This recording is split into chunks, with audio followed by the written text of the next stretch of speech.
Hi hello எல்லாருக்கும் good morning. இன்றைக்கி என்னோடய டெய்லி ரொட்டீன் வீடியோ பார்க்கலாம் வாங்க. காலையில் எழுந்தது 5 o'clock. கொஞ்சம் ரெஃப்ரெஷ் ஆகிட்டு டைமை பார்த்தா 5:30 ஆகிடுச்சி. அப்படியே சமைச்சிக்கிட்டு வாசல் பெருக்கி கோலம் போட ஸ்டார்ட் பண்ணேன். இப்போ கொஞ்ச நாளாக தான் கோலம் போட ஸ்டார்ட் பண்ணியிருக்கேன்.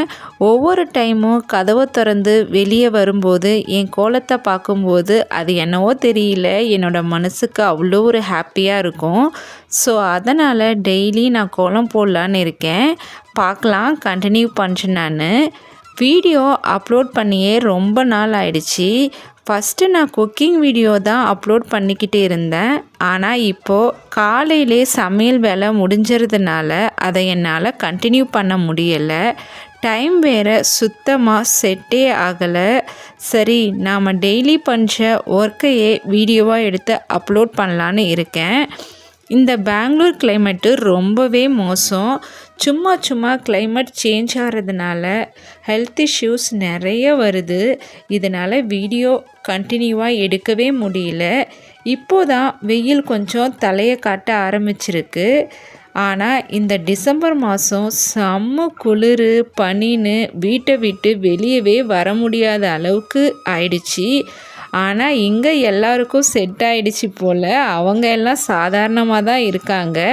பட் நாங்களோ எங்கே போனாலும் ஸ்வெட்டரு, மாஸ்க்கு, சாக்ஸுன்னு ஃபுல் கெட்டப்போடே திரிஞ்சிக்கிட்டு இருந்தோம்.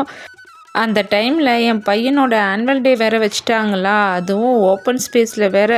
அவ்வளோதான், வேறு வேணையே வேணாம். அப்புறம் என்ன, மறுநாளே ஸ்டார்ட் ஆகிடுச்சு எல்லாருக்கும் வைரல் ஃபீவர், கோல்டு, காஃப்னு. எங்கள் டாக்டர் ஒன்றும் செட் ஆகாததுனால சரி இனிமே இங்கே இருந்தால் வேலைக்கு ஆகாது, ஊருக்கு கிளம்பி போயிடலான்னு ஊருக்கே ஓடி போயிட்டோம். டிசம்பர் 6 போயிட்டு ஜனவரி 4 தான் ரிட்டர்ன் வந்தோம். பசங்க எக்ஸாம் கூட எழுதலை. சரி, நாம் சமையல் வேலையை ஸ்டார்ட் பண்ணலாம். இன்றைக்கி ஸ்நாக்ஸுக்கு மூங்தால் சுண்டல் தான் பண்ணினேன். லஞ்சுக்கு rice, sambar, side dish carrot beans பொரியல். இந்த கேரட் பீன்ஸ் பொரியல்னாலே என் பையனுக்கு சுத்தமாக பிடிக்காது. கேரட் மட்டும் பச்சையாக சாப்பிடுவான், அவ்வளோதான்.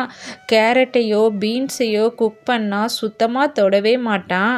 அப்படியே விட்டுட்டா சுத்தமாக சாப்பிட மாட்டான்னு அதையே கொஞ்சம் கப்லையும் வச்சுட்டேன். பார்க்கலாம் சாப்பிட்டு வரான். நான் இன்றைக்கி பிரேக்ஃபாஸ்ட்டுக்கு தோசை தான் ரெடி பண்ணேன். தோசைக்கு சைடிஷ் எதுவும் பண்ணலை. மதியானத்துக்கு பண்ண சாம்பாரையே காலையில் தோசைக்கு தொட்டு சாப்பிட்டாச்சு. என் பையன் காலையில் 7:30க்கு எழுந்திருப்பான்.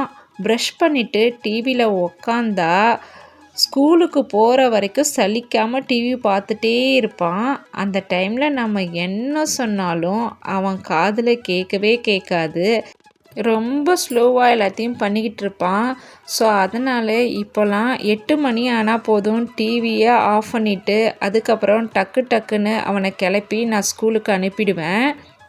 நான் புதுசாக ஏபிசி ஜூஸ் குடிக்க ஸ்டார்ட் பண்ணியிருக்கேன். டெய்லி இல்லை, வாரத்தில் 2 இல்லைன்னா 3 நாள் குடிக்கலான்னு இருக்கேன். அப்புறம் ஆம்லா ஜூஸ் குடிக்க நல்லா தான் இருக்குது. ஆனால் இந்த ஏபிசி ஜூஸ் இருக்கே, குடிக்க சுத்தமாக பிடிக்கல. அதில் சேர்க்குறது என்னவோ பீட்ரூட்டு, கேரட்டு, ஆப்பிள் தான். அதில் தெரியறது வெறும் பீட்ரூட் ஃப்ளேவர் மட்டும்தான் தெரியுது. அதில் சேர்த்த கேரட்டு டேஸ்ட்டோ ஆப்பிள் டேஸ்ட்டோ சுத்தமாக தெரியல.